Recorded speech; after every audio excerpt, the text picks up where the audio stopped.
I was rooting for you. We were all rooting for you. How dare you? Learn something from this.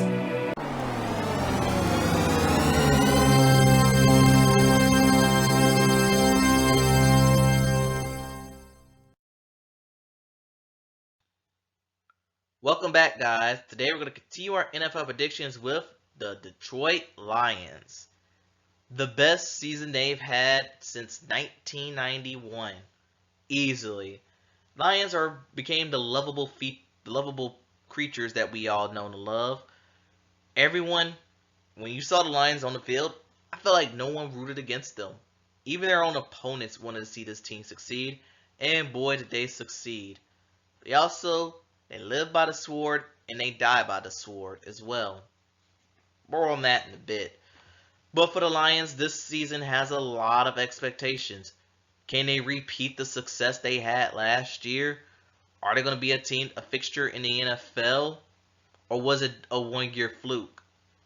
Those are questions that need to be asked for the Detroit Lions.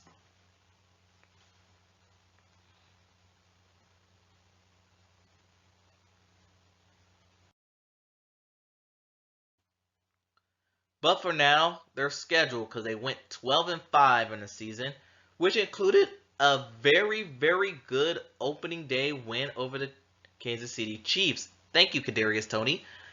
But they also got on a run by beating the Falcons, Packers, Panthers, and Bucks between week 3 and 6 before getting gashed by the Ravens.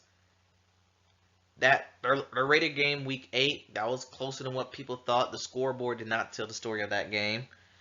And after their bye week, it was kind of okay. They beat the Chargers and the Bears, but they lost to the Packers on Thanksgiving. It's tradition. Beat up on the Saints, lost to the Bears. Then they kind of bounced back against the Broncos and Vikings twice before losing to the Cowboys.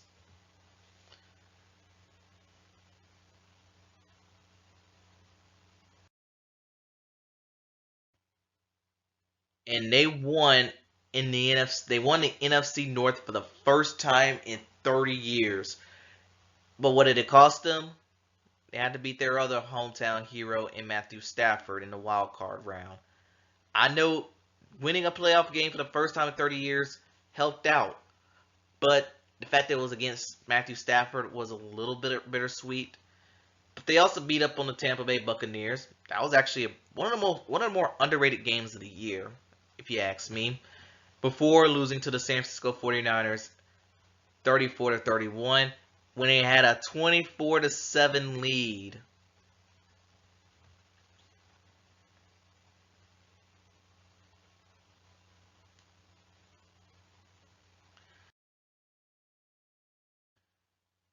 But let's talk highlights for a bit. And the opening day win against the Chiefs really showcased what the Lions were going to be, especially early in the game when they faked a punt deep in their own territory. Shows you that Dan Campbell has balls of steel. They also won the NFC North for the first time in my lifetime, and I'm 26. And they won a playoff game for the first time in my lifetime. It was nice. It was really nice just to tweet about those two things. Because Detroit, they've been suffering for a very, very long time. And to see them getting not one, but 2 playoff wins, they'll take what they can get at this point.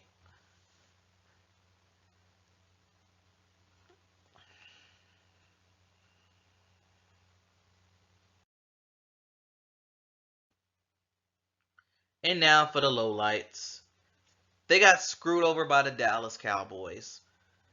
And one thing you should be familiar with the Lions is that they'll always have that one game where they get screwed over by the refs. Every year it happens. And that year it happened with the Dallas Cowboys at the end of the game with the whole tackle eligible situation. And also, because these last two things go hand in hand, there were many times where Dan Campbell should have took the field goal. But he has balls of steel. He's going to go for it when he feels like going for it. And it can help you at times, but it also can hurt you at times. And especially that 49er game when they had the lead and they should have just ran the ball, punted, and tried to, and not go took the take the points when they're there. He didn't do that. And that's why the Lions did not make it to the Super Bowl.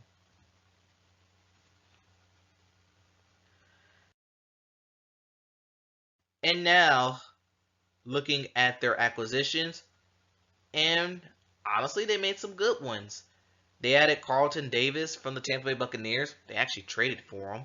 They added Amik Robertson from the Raiders. He had a rough career start of it, but he is an improving player. And DJ Reader, the Cincinnati Bengal player, they added him. They also lost Teddy Bridgewater. He retired. He's now coaching at his old high school in Miami. And CJ Gardner-Johnson decided to rejoin the Philadelphia Eagles. Despite he only played in like 2 games this year. He got hurt week 2.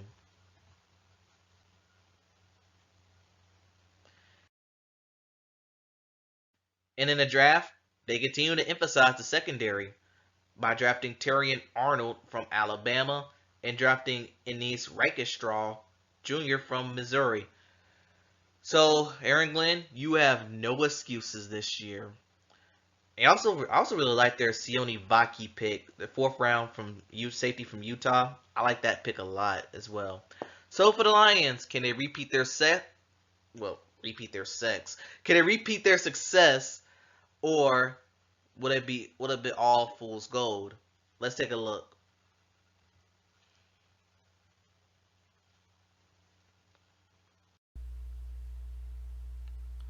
All right, Detroit, let's take a look at your schedule. And you're going to start your season off on Sunday Night Football.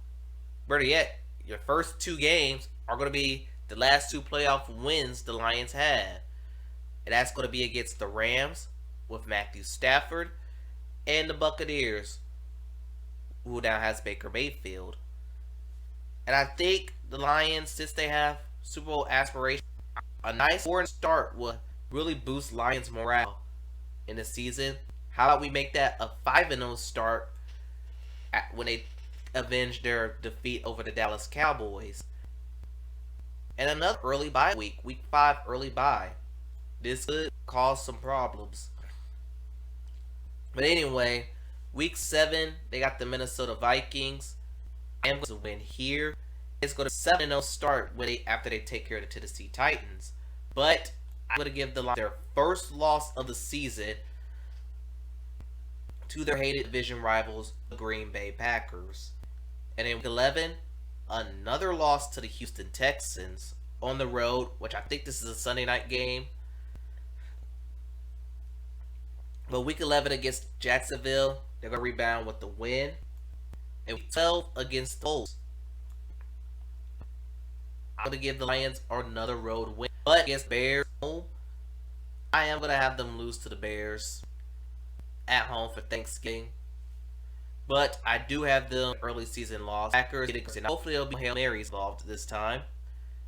Week 13, I gave them a win over the Bills. With the foot on happen, we got them a win over the 49ers. Just gonna go ahead and give them a loss to the Minnesota Vikings. Probably at this point, the Lions could be resting, which puts their record at 12-5, one of the best in the NFC that I've done so far.